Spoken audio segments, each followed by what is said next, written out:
네, 이어서 저희가 포항공과대학교 황동수 교수님의 강연이 있겠습니다. 이제 강연 주제는 이제 해양탄소 제거 기술입니다. 황동수 교수님을 큰 박수로 맞아주시기 바랍니다.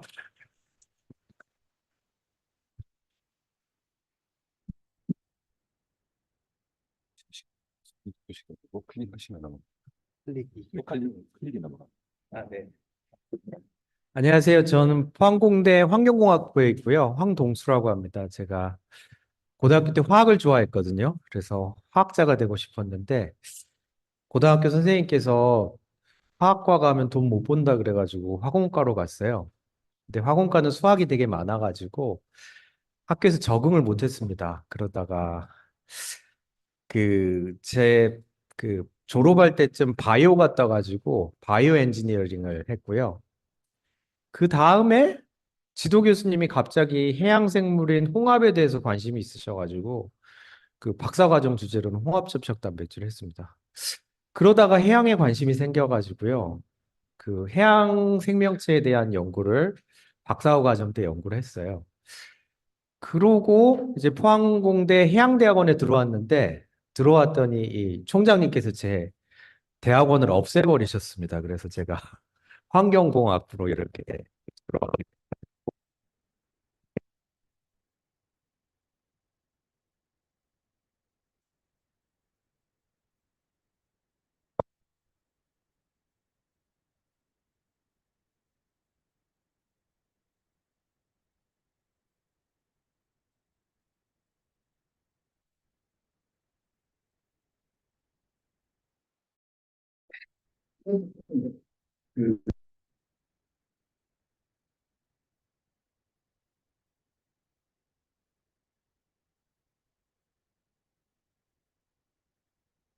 그 입조를 걸었을까요? 수출 미국에 있는 SUV들을 소형 SUV들을 그 창원이나 부천에서 생산해 가지고 날라서 팔아요. 그러면 왜 미국은 미국 GM도 있고 디트로이트에 되게 노동자들도 많으신데 왜 그 많은 수의 자동차들을 한국에서 수입해 갈까요? 그게 질문인데요. 그거에 대한 답이요. 해양에 있습니다. 제가 미국에서요, 한국으로 들어올 때 학교에서 이사비를 지원해 줬습니다. 500만 원 한도였는데요. 근데요, 그래서 제가 가져갈 수 있는 것 최대한 다 가져가려고 했거든요. 근데 1000불밖에 못 썼습니다. 100만 원밖에 못 썼어요. 근데 제 친구는요, 미국에서 여기 캐나다 요만큼 올라가는데 저보다 짐도 반밖에 없었어요. 근데 5000불을 썼습니다. 왜 이런 차이가 나는지 아세요? 이게 해양으로 물류를 보내는 것하고 육상으로 물류를 보내는 거의 차이입니다. 디트로이트에서 캘리포니아나 뉴욕으로 보내는 비용은 엄청 비싼데요. 배로 엄청난 거리를 한국에서 캘리포니아나 뉴욕으로 이렇게 보내는 것이 물류 비용이 훨씬 더 싸게 먹힙니다. 그러면 이 해양 물류가 인류 역사상 어떻게 우리의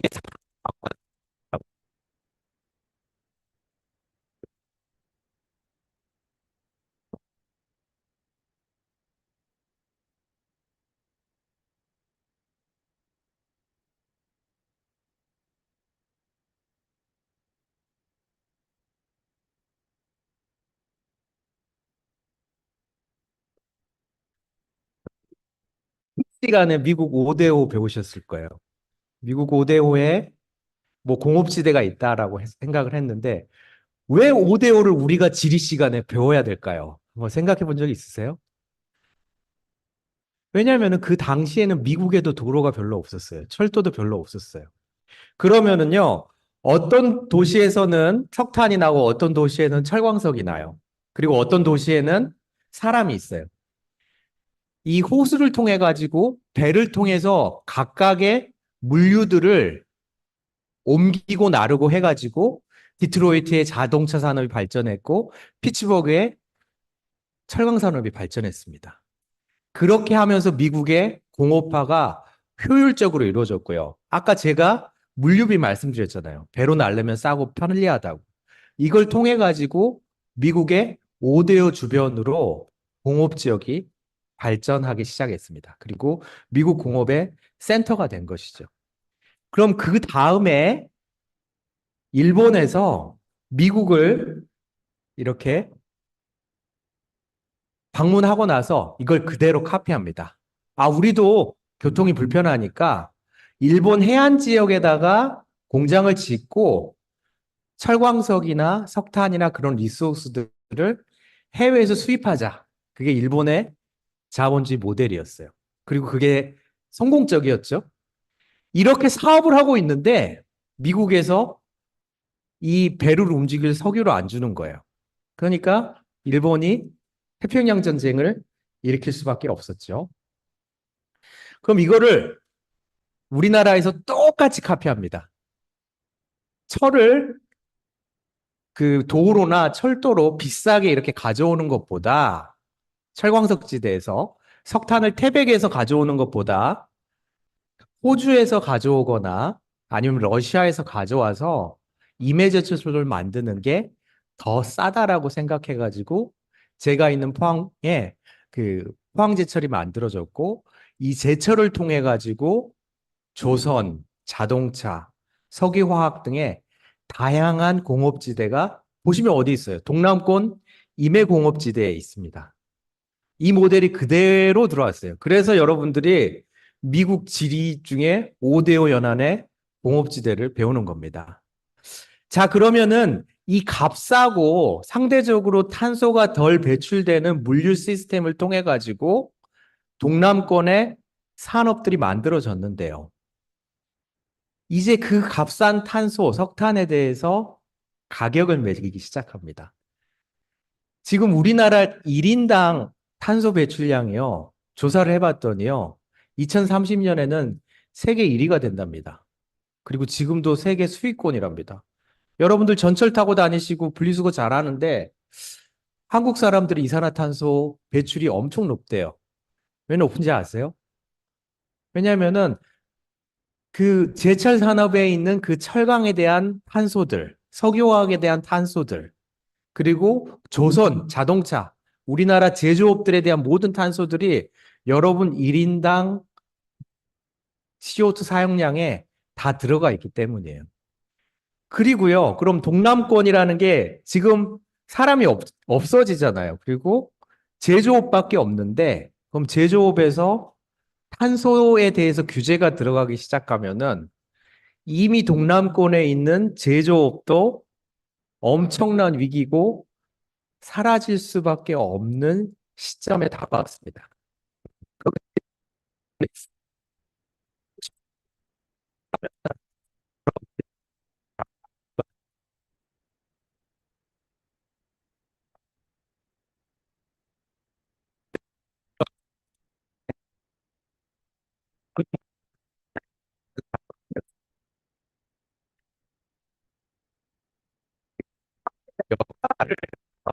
이 생겼습니다. 여러분들 그 우리가 흔히 생각하는 뉴욕이 100년 전에 자동차가 없어지면 환경 친화적이었을까요? 라고 이렇게 제가 강의 도중에 한번 질문을 하긴 합니다. 그럼 환경 친화적이었을까요? 그 자동차가 없기 전에는요, 뉴욕에 한 20만 마리의 말이 있었다고 합니다. 여러분들 혹시 말 똥 싸는 거 본 적 있나요? 이만큼씩 쌉니다, 한 번에. 그럼 20만 마리가 매번 거리를 지나가면서 똥을 싼다고 생각을 해보세요. 얼마나 도로가 이렇게 더러웠을까요? 그래서 어떤 혹자들은 그것 때문에 여자분들이 하이힐을 신고 또 유럽에 있는 뭐 루이 14세 같은 분들도 이렇게 하이힐을 신었던 게 이렇게 똥 밟기 싫어가지고 했었다. 그리고 양산 문화도 위에서 떨어지는 똥을 좀 피하기 위해 가지고 있었다. 뭐 그런 식으로 얘기하시는 분도 있어요. 하지만 분명한 사실은 자동차가 발견되면서요. 발견되면서 자동차 공해는 생겼지만 이 말똥에 의한 보건적인 이슈하고 환경에 대한 이슈는 없어졌습니다. 조금 더 극단적인 예를 들어볼게요. 여러분들 그 철 1kg 만드는데 석탄을 사용하기 전에 목탄, 숯을 활용해서 철 1kg을 만드는데 나무가 얼마나 들었는지 아세요? 에버랜드 양만큼의 나무가 소요됐습니다. 에버랜드만큼 이렇게 소요됐기 때문에 인간이 정주했던 모든 환경은 살림이 없는 환경이었어요. 근데 인간이 석탄을, 화석연료를 쓰기 시작하면서요. 아이러니하게 화석연료가 효율이 더 좋기 때문에 나무를 안 떼우고 석탄을 태기 시작합니다. 그로 인해서 어떻게 되느냐? 살림이 살아났어요. 더 이상 나무로 철을 재련할 필요가 없이 석탄으로 재련할 수가 있는 거죠. 그래서 이게 아이러니입니다. 200년 전만 하더라도요. 석탄은 좀 더 환경 친화적인 기술이었어요. 살림을 살린다는 측면에서. 그리고 아까 말했듯이 100년 전만 하더라도 자동차는 환경 친화적이었어요. 왜요? 거리에 똥들이 사라지니까. 즉, 제가 제 스스로 이렇게 디파인하는 환경 기술은 불완전한 기술입니다. 인간의 정주 조건을 좋게는 하지만은 완벽하게 정주 조건을 개선하지는 않지만은 인간에게 조금 더 나은 환경을 주는 기술이 제가 정의하는 환경 기술이라 생각합니다. 자, 그러면은 여러분들 요즘 산성비에 대한 이슈를 많이 들어본 적 있으신가요? 저 어렸을 때 많이 들었는데 요즘에는 많이 안 들어보셨을 겁니다. 왜요? 꽤 많이 해결됐거든요. 이게 그 산성비의 원인이 되는 SO2의 에미션이 줄어드는 거에 대한 데이터인데요. 1990년도에 미국에서 그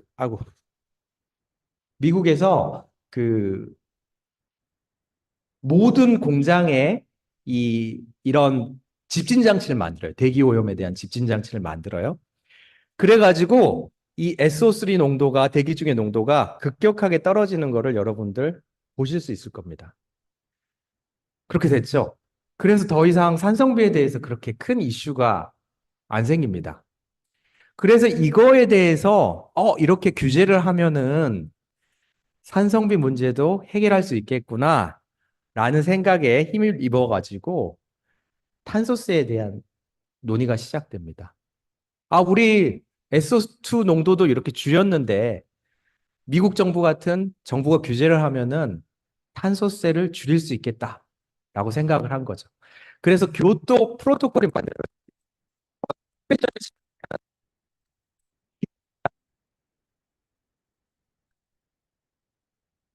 하는 그런 약속이긴 하지만은 규제가 없는 약속, 그 의무가 없는 약속이라고 보시면 됩니다. 그래서 교토의정서에서 CO2를 줄이자라고 이렇게 약속을 했어요. 근데 문제는 미국이 빠져나가고 그 당시에는 중국이 경제 대국이 아니었기 때문에 중국을 컨트롤할 수 없었고 그로 인해서 또 정치적인 상황에 의해서 이제 러시아도 빠져나감으로써 조금 흔들리기 시작을 했죠. 그러면서 또 하지만 탄소 시장이 계속 돌아가긴 했었거든요. 근데 그 원리가 어떻게 되냐면은 탄소를 줄이는 행위를 하면은 유엔이라는 곳에서 방문을 해가지고 여기 나무 심었네? 그러면은 탄소 이만큼 줄였으니까 탄소 크레딧 줄게. 라는 식으로 유엔이 이렇게 인증하는 시스템입니다. 이걸 규제적 탄소 시장이라고 하는데 이 규제적 탄소 시장이 흔들리기 시작해요. 모든 화폐는 신뢰에 의한 거거든요. 달러를 사람들이 왜 쓰나요? 신뢰가 있기 때문이죠. 근데 규제적 탄소 시장에서 유엔이 인증해가지고 숲이 뭐 아프리카에 이렇게 자라난 것들을 봤어요. 그리고 유엔이 인증을 해줘서 탄소 크레딧을 줬어요. 근데 1년 뒤에 뉴요커라는 잡지 기자가 이렇게 그곳을 방문했더니 거기가 다 황무지로 변했어요. 즉, 탄소 크레딧만 받은 다음에 그 땅을 그냥 다 뒤엎어버린 거죠. 그러면 탄소를 더 이상 받을 수가 없잖아요. 그로 인해 가지고 탄소 시장에서 유엔에 의해서 그 인증받는 규제적 탄소 시장이 시장의 신뢰를 잃게 됩니다. 그러면 빌 게이츠 같은 분들 같은 경우에는 마이크로소프트에서 그 MS가 이렇게 내보냈던 모든 탄소에 대해서 다 배출한 양에 대해 가지고 다 납부를 했거든요. 그러면 그런 식으로 탄소세를 납품하면은 빌 게이츠는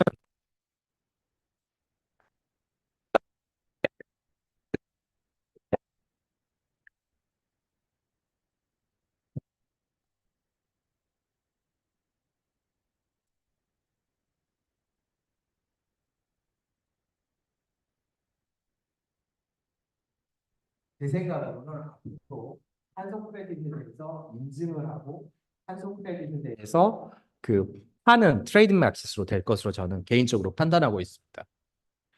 그래서 이제 파리 협정에 대해서 넘어가고요. 그럼 제가 그 최근 2년 동안 갑자기 제가 하던 일을 멈추고 이 일에 뛰어들었거든요. 그리고 회사도 만들고 그거 관련돼서 제가 갖고 있는 생각을 좀 쉐어하고자 합니다. 여러분 아시겠지만은 기후 위기래요. 지구가 뜨거워진대요. 그리고 실제로 느끼기도 기후도 계속 바뀌는 것 같아요. 근데 제가 이거에 대해서 기후가 바뀌어서 관심이 생긴 건 아니고요. 빌 게이츠의 책, 그 기후 재앙을 피하는 법이라는 책을 읽고 제 연구 방향이랑 모든 것들을 틀었습니다. 거기서는 이제 510억 톤의 이산화탄소가 매년 지구상으로 대기 중으로 방출되고 있대요. 근데 빌 게이츠가 조금 써놓긴 했는데 이 사람이 왜 기후 관련된 일을 하기 시작했는지에 대해서 제가 이해하기 시작했어요. 이해한 건 뭐였었냐면은 기후 재앙이 덮치면요. 사람들한테 가장 힘든 거는 가난한 사람들이 힘들어집니다. 보통 강가에 사는 사람들이 가난하잖아요. 그리고 보통 기상재해가 닥치면은 그 사람들은 많이 죽게 될 뿐만, 가족을 잃게 될 뿐만 아니라 삶의 터전을 잃어버리기 때문에 빌 게이츠가 자선 사업을 하면서 기후 재앙을 잡아줘야지 이 사람들한테 도움이 되겠다 해가지고 이 책을 썼다는 거에 대해서 제가 그, 그 모티베이션을 받았습니다. 그 다음에 빌 게이츠가 그러면은 네가 할 수 있는 무언가를 해봐라. 내가 할 수 있는 영역에서 무언가를 해봐라.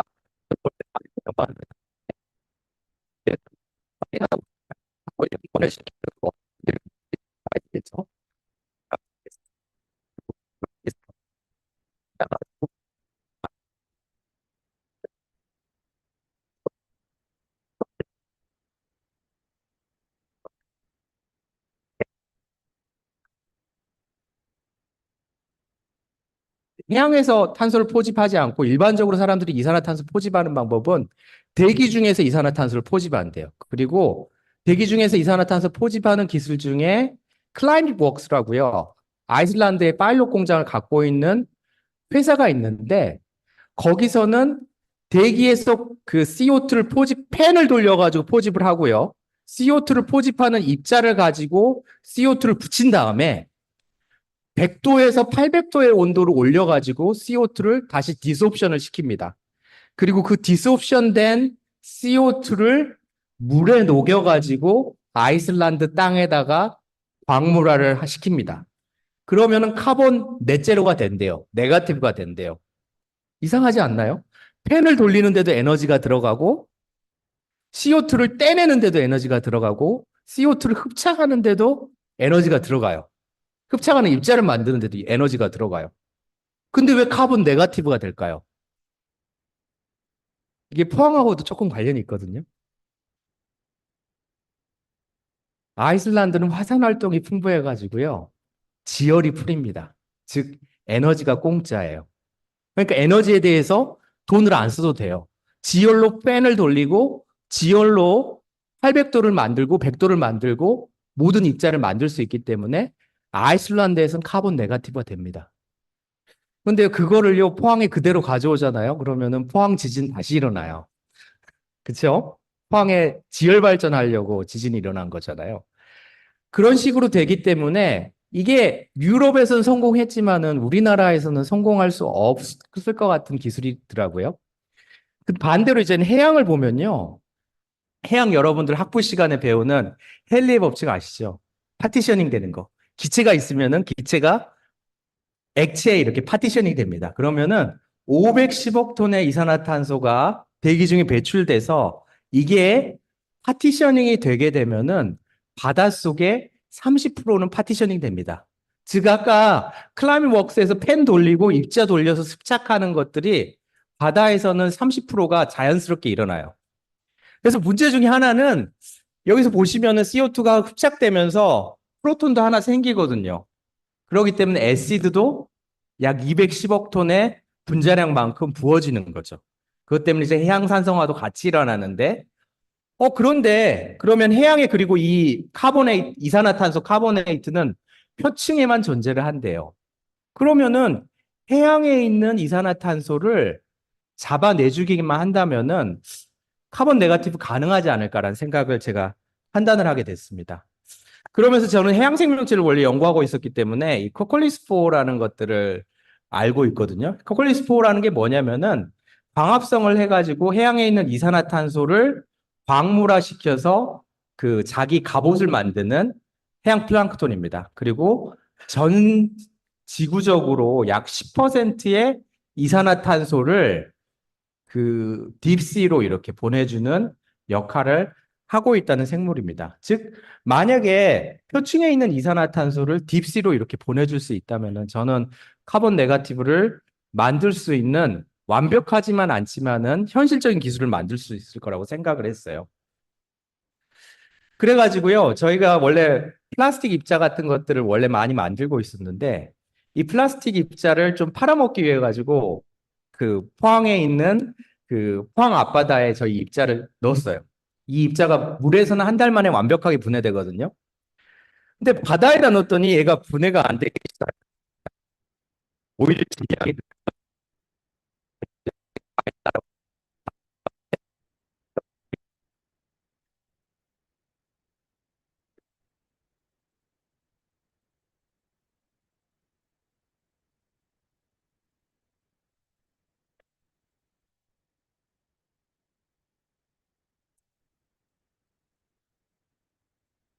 엄청나게 빠르게 입자가 형성이 됩니다.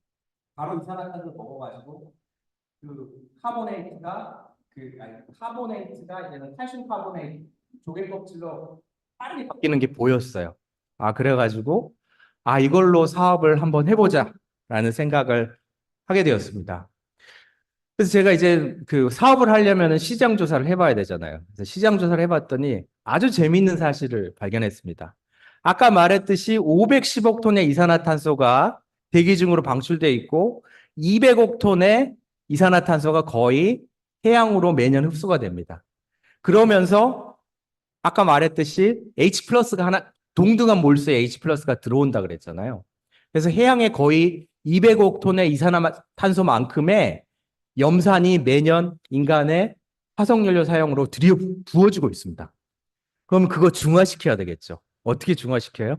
베이스로 중화시키죠. 그래서 어떤 회사 같은 경우에는 가난한 나라의 해역을 사가지고 라임스톤이나 MgOH 같은 그 베이스를 뿌려요.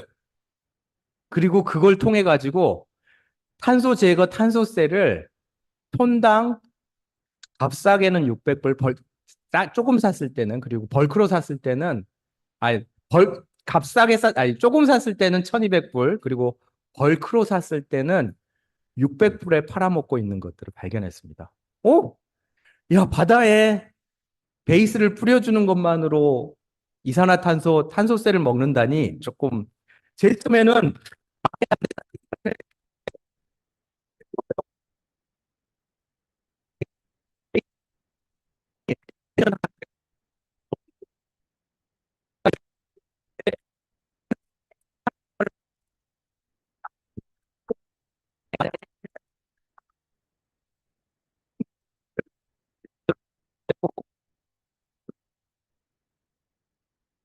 1년 거 사업 계획했던 거 다 팔렸다고 라고 그렇게 얘기를 하더라고요. 이상하다라고 생각은 했는데 말은 되는 것 같아요. 그러면 좀 더 친환경적으로 이산화탄소를 제거하는 방법을 아까 말한 입자로 한번 해보자라는 생각이 들었었어요. 그래가지고 이제 제가 제안한 게 회사를 만든 게 이제 Seawater CO2 스트리핑 기술입니다. 어떻게 되는 거냐면은 아까 말했던 동남권에 있는 모든 우리나라의 공업지대들은 다 동남권에 있어요. 그리고 공장을 돌리려면 냉각수가 필요합니다. 그리고 해안에 위치한 공장들은 해수를 냉각수로 쓰고 있어요. 자기 에너지를 써서. 그렇기 때문에 저희가 이것들을 모듈화 시켜가지고 저희 입자를 충진시키고 그들의 그 냉각수를 끌어다가 모듈로 붙여주게 되면은 이산화탄소 해양에 있는 이산화탄소를 포집해가지고 광물화 시킬 뿐만 아니라 그래서 이제 탄소세를 벌 수 있을 뿐만 아니라 두 번째로는 해양 생태계에서 탄소를 제거함으로써 해양 산성화에도 이렇게 기여할 수 있겠다라고 이렇게 생각을 하게 됐어요.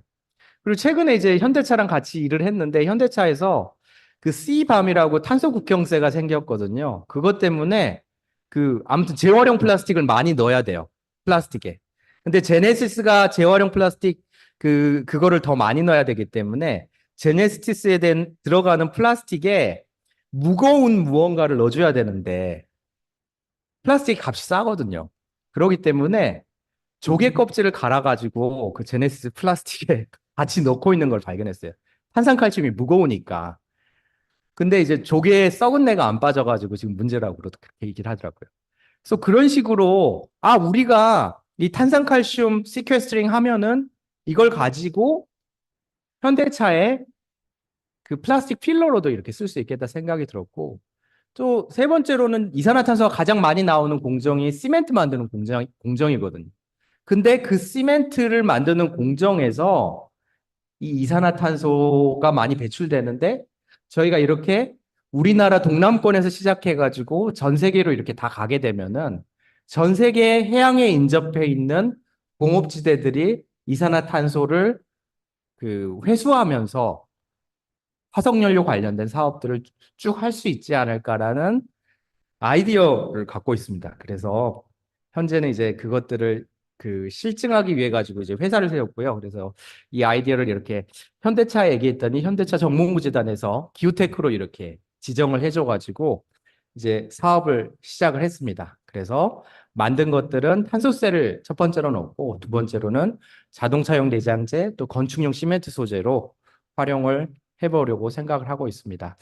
그래서요, 여러분들 제가 이게 대학교 들어갔을 때 에디슨 같은 사람이 되고 싶었거든요. 뭔가를 발명한 사람이 되고 싶었어요. 근데 학교에서 이제 논문만 쓰고 그러다 보니까 재미가 없더라고요. 허생 같더라고요. 세금은 받고 사회에 기여하는 거는 전혀 없는. 그러면서 교수로서 이제 또 학생들한테 좋은 일자리를 공급 못 해주는 것들도 이렇게 참 많이 힘이 들었었거든요. 그래서 제가 어떻게 될지 모르겠지만은 에디슨처럼 이렇게 뭔가 발견해가지고 좀 사회에 기여를 하고 싶습니다. 그래서 여러분들 CO2 관련된 기술에 관련돼 있으면요, 꼭 너무 그 제가 공기 중에 다이렉트 캡처가 나쁘다는 건 아닙니다. 하지만은 해양에서 여러분들이 똑같이 이런 캡처하는 노력들을 하다 보면은 이런 이산화탄소 문제를 여러분들도 해결할 수 있는 아이디어를 얻지 않을까 해가지고 제가 이렇게 나누게 되었습니다.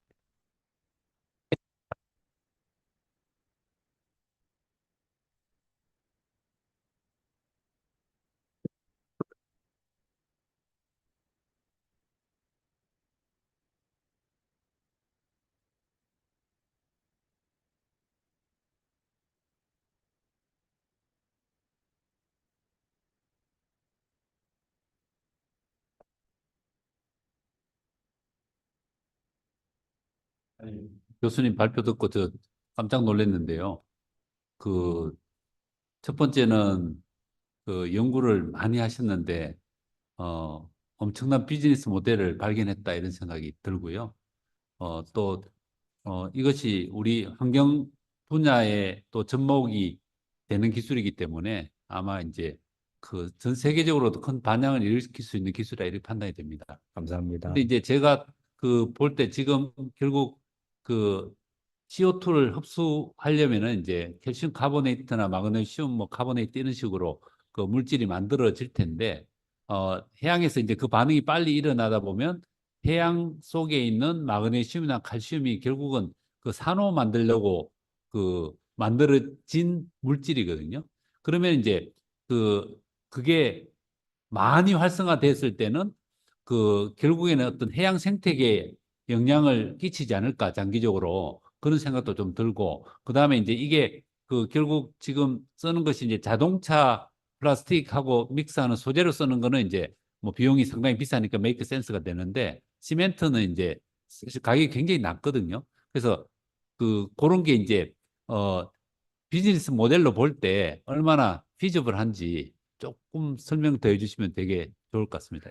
네, 첫 번째로는 저도 이게 가격 경쟁력은 안 맞다고 생각을 하고요. 근데 환경에서 있다 보면은 이게 친환경적인 제품에 대해서는 그 돈 있으신 분들이 그린 프리미엄을 이렇게 그러니까 이제 원래 가격에서 친환경 제품에 대한 그 가격 차이를 그린 프리미엄이라고 하잖아요. 근데 그 그린 프리미엄을 그 납부하시려는 의지가 있으신 분들은 대부분 재력가이신 것 같아요. 그래서 그런 식으로 그리고 이게 지금 당장은 자동차 보강제가 훨씬 더 많이 가고요. 콘크리트 쪽은 조금 가고 있기 때문에 그게 이제 첫 번째 차이점이라고 볼 수 있고요. 두 번째로 이제 칼슘 같은 경우에는 해양에서 이제 가장 많은 그 NaCl 다음으로 이제 가장 많은 원소이기 때문에 그 정도 양으로면 이제 큰 문제가 없다라는 걸 제가 그 해양이 가치이기 때문에 해양하시는 분한테 들어가지고 그거에 대해서는 이제 깊이 생각은 못 했는데 별 문제가 없다라고 이렇게 생각을 하고 있습니다. 그리고 좀 더 친환경적으로 가는 기술에 대해서는 그 교수님께서 지적하셨듯이 이 기술이 완벽하지는 않다고 보거든요. 근데 우선은 CO2를 저감을 하고 세 번째로는 이제 제가 그 씨위드가 어떻게 해양 기질에 이렇게 붙는지에 대해서 깊이 있게 하고 있습니다. 그걸 하는 이유도 마찬가지로 궁극적으로는 땅에 있는 식물 같은 경우는 어차피 사람들이 다시 베어내 버리기 때문에 탄소 저감 효과가 좀 떨어지거든요. 근데 우리나라 같은 경우에는 양식 기술을 갖고 있어요. 해조류를 로프로 띄워가지고 그 바다 위에서 플로팅해서 이렇게 하는 기술입니다. 근데요, 그 로우텍 기술이요, 거기서 이렇게 양식 기술이기 때문에 해조류가 자라는 원하는 깊이에다가 해조류들을 놔가지고 그것들을 컬티베이션 시켜가지고 해양에서 광합성 활동이 안 돼 있는 것들을 더 빠르게 일으킬 수 있다라고 생각을 하거든요.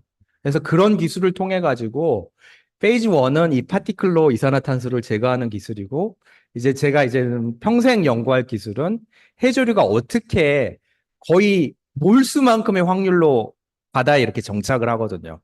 애들이 어떻게 정착하는지를 좀 정확하게 알아가지고 우리가 농업을 통해서 땅을 귀경을 했잖아요. 근데 바다를 한번 귀경하는 것, 귀경하는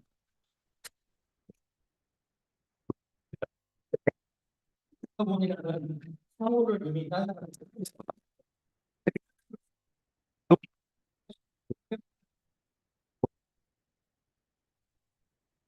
네, 감사합니다.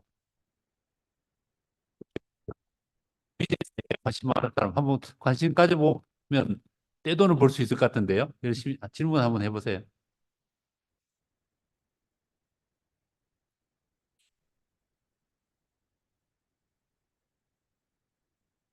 네, 네.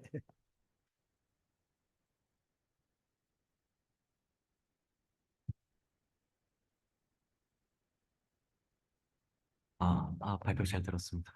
그 혹시 해양에 파티클을 뿌려서 그 파티클로 이산화탄소를 흡착시킨다라고 저는 이해했는데 제가 이해한 게 혹시 그러니까 파티클을 보내면 이제 제가 이게 고분자거든요. 플라스틱이기 때문에 해양에 어떤 전구체에 문제가 있을 거라고 생각을 해가지고요. 해양에 파티클을 안 뿌리고요. 해수를 그 냉각수로 쓰는 원자력 발전소라든지 포항제철이라든지 석유화학 공장들이 있잖아요. 네. 그러면은 그들이 자기 에너지를 써가지고 냉각수를 위해서 이렇게 해수를 서큘레이션을 시켜주거든요. 그 관에다가 저희 모듈을 연결을 해가지고 거기서 저희 입자가 이산화탄소를 포집해서 칼슘 카보네이트는 떨구고 이산화탄소가 제거된 해수를 다시 이렇게 바다에 보낸다 해가지고 저희가 그 CO2 해수 CO2 스트리핑 기술이라고 이렇게 이름을 붙였습니다. 감사합니다. 그리고 그 조금 더 잘 포집하는 그런 환경 조건 같은 게 있을까요? 이게 그 pH입니다. pH 그 입자의 표면 자체가 아주 베이직하다는 걸 알았거든요. 그 베이직한 pH 때문에 그 입자 근처에서 이산화탄소가 급격하게 침전이 일어나는데요. 침전이 일어나는데 아모포스한 칼슘 카보네이트가 되는 게 아니라 흥미로운 점은 이제 조개 껍질을 만드는 그 에라고나이트라는 칼슘 카보네이트로 바뀌는 게 저희 기술의 좀 재미있는 점입니다. 학술적으로. 네, 감사합니다. 감사합니다.